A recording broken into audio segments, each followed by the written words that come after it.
Parce qu'on m'a dit qu'il y a une question sur l'enseignement supérieur et l'éducation qui devra être posée plus tard. Ça permettra au ministre ici présent de répondre plus amplement. L'honorable Ndeye Marie Sané a posé la question sur la réforme des institutions. Réforme boobu defe naa président de la République moom ci boppam moo woote woon li ñuy wax dialogue politique bi ñu defee dialogue politique ba pare ki nga xam ne moo doon facilitateur bi jox ko rapport bi mu jël rapport boobu daal ci tabb taxawal benn kuréel boo xam ne ay borom xam-xam la jël pour ñu liggéey ci rapport bi traduire ko en mesures concrètes soit en proposition de loi en projet de loi wala les mesures réglementaires ci li ma xam kuréel googu pare na liggéeyam ba yéet na ko président de la République kon ci loxoom la nekk amaana ci fan yi di ñëw li mu ci war a def na ko ci def li war a ñëw assemblée ñëw ci yéen li war a jaar ci gouvernement conseil des ministres ñu jël ko comme acte réglementaire ak yeneen yu mel noonu waaye gëm naa ni yàggatul bu soobee yàlla. li dem ci reddition des comptes laaj nañu ndax lan moo waral lenteur yi nag dañuy xaaj ñaar ñi nga xam ne seen xam-xam dafa màcc jëm ci yoon dañ naan le temps de la justice ne peut pas être le temps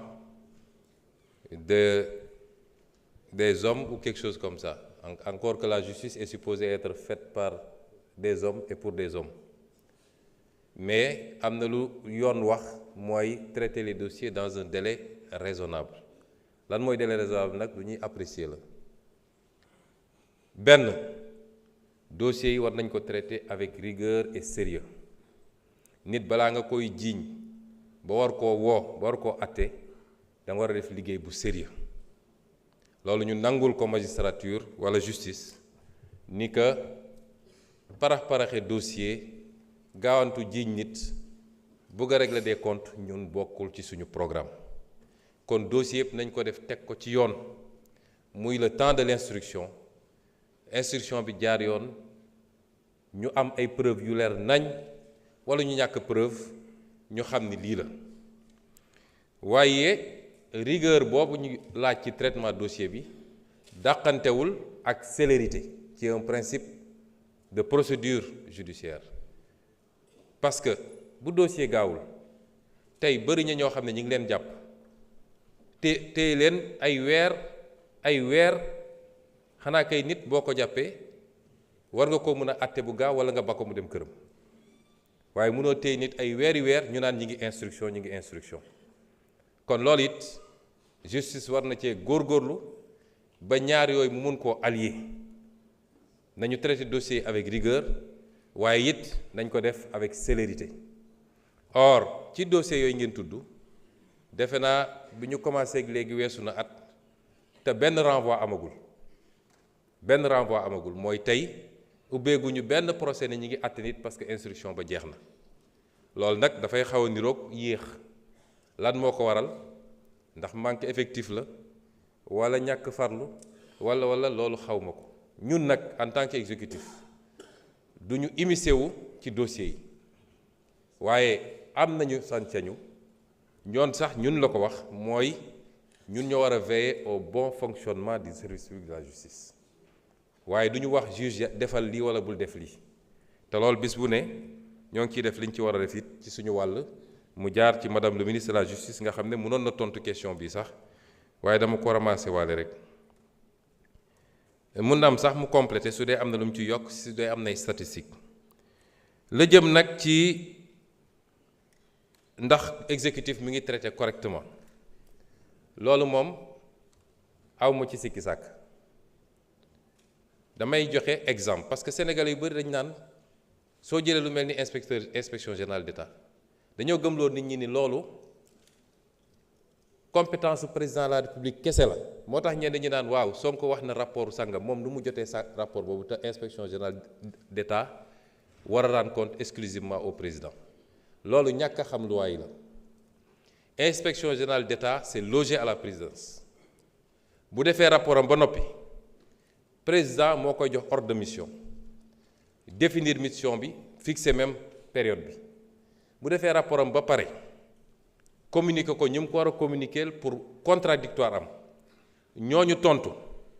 mu def rapport définitif am def li ñuy wax la note complémentaire def la fiche de synthèse day dem gis président toog ak président ñu jël proposition ñu def yépp benn période boobu yépp nag président am na ci sañ-sañ bu bari ndax le décret 2007-809 dafa wax ni président moom rek a am sañ-sañu approuver wala bañ a approuver une proposition moom rek bu ko neexee mu ne proposition bi approuvé naa bu ko neexee mu ne bii approuvé wu ma te proposition bu mu ne approuvé wu ma même su doon lu leer nañ kenn mënatu ci dellu si loolu la yoon wax bu président nag paree ba ne approuvé day bind ci kaw lu est approuvé mun na ne lu est approuvé sauf la proposition ou les propositions x y z mais bu xasee ba ne lu est approuvé le président est dessaisi du rapport amatu ci sañ-sañ amatu dootul des questions d'opportunité président mënul ne rapport bi kenn du ko exécuter foofu nag loi li mu wax le décret lu mu wax exemplaire numéro 1 président lañ koy jox exemplaire numéro 2 premier ministre lañ koy jox parce que le premier ministre assure l'exécution président mesure yi mu approuvé yëpp c'est des directives immédiatement et c'est le premier ministre qui en assure l'exécution loolu tax mu am un bureau de suivi bu nekk primature ñu affecté fa un IGE moom mooy assurer le suivi de l'exécution l'article 16 du décret dit que l'article 15 du moins que c'est le premier ministre qui saisit les ministres chaque ministre mesure bu ko concerné directive bi moom moo koy saisir c'est le premier ministre qui saisit la Cour des comptes pour les mesures yi ne dañu ne ñu yóbbu chambre de discipline budgétaire loolu compétence su premier ministre la président mënu ko ne doo ko def keneen sañu ko c'est ça la réglementation et bi ñu ñëwee ba léegi amul rapport bu taxaw primature man rapport bu ñëw bu dee luy dem justice ma saisir ministre de la justice bu dee luy dem ci ministère yi ma jox leen bu dee luy dem Cour des comptes ma jox ko sama propre rakk bu ma bokkal ndey ak baay bu ko rapport épinglé ma transféré aw ma ci sikki sàkk rapport yu bëri ñëw na bi ñu toogee léegi les certificats nominatifs d'obligation nga xam ne bokk na ci rapport Cour des comptes ñëw na la CDC ñëw na le FERA ñëw na le fonds de développement routier dañ ko FDTT ñëw na mais yépp transmettre nañu bu nee nag dañ ne rapport bu 16 rapport boobu régime bi ñu fi wuutu moo ko defoon du ñun président bi ñu fi wuutu moo bind lu est approuvé sauf la recommandation numéro 2 mooy li inspection générale d'État ne statut honorariat bi am foofu président d'honneur bi fa nekk ànd ak ay avantages nañ ko supprimer boobu rek la président ne approuvé wu ma ko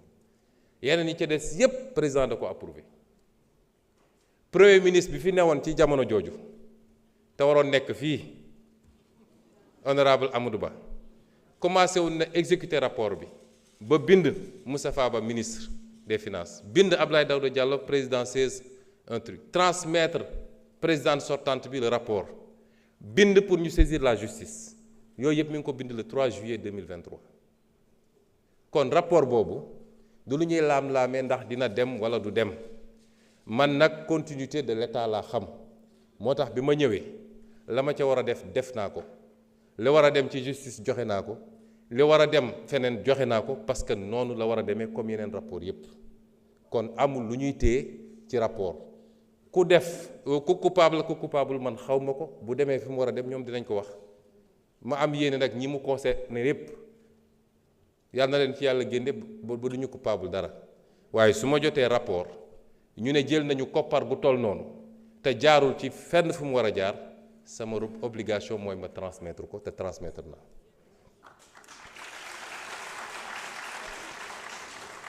li jëm ci renégociation yi nag moom lu am solo la it ndax ñun dañ ko yàgg a wax ni niñ doon gérer suñuy ressources baaxul ak niñ ko pasare bi ñu commencé renégociation léegi su ma jëlee li jëm ci infrastructure yi rek niveau de surfacturation bu ñu découvrir en moyenne c'est 17% bu ñu defee moyenne bi ma def lu benn calcul bu ndaw boo jëlee montant total commande publique sur les infrastructures bu 2023 muy 1859 milliards bu 2024 di 1354 milliards bu doon da nga appliquer systématiquement la surfacturation dama bëgg sénégalais yi xam ni le combat pour la bonne gouvernance et la transparence c'est le b.a.-ba du développement parce que su ñu nee budget bi 6 000 milliards la ñu ne investissement yi 2 000 milliards la wala 1 000 milliards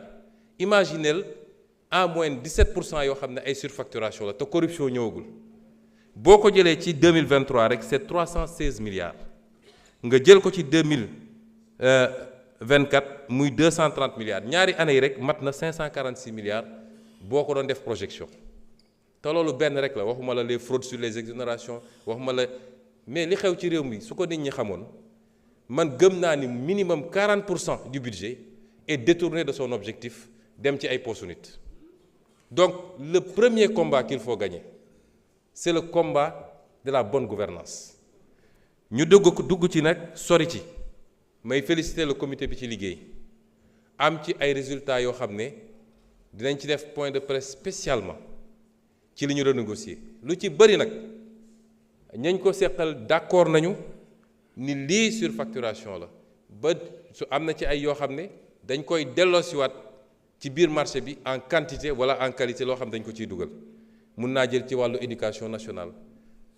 benn marché rek am nañ ci 2000 classes de plus mun nañ ko jël ci wàllu enseignement supérieur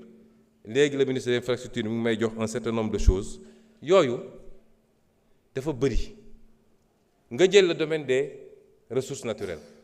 loolu ñoo ko yàgg a wax te ñu ngi koy def commencé nañu ci cimenterie yi lañ ci gis doy na waar te waxtaan nañu ak ñoom ba kenn ku nekk bi ñu la exposé li ñu gis ba pare base renégociation yi mooy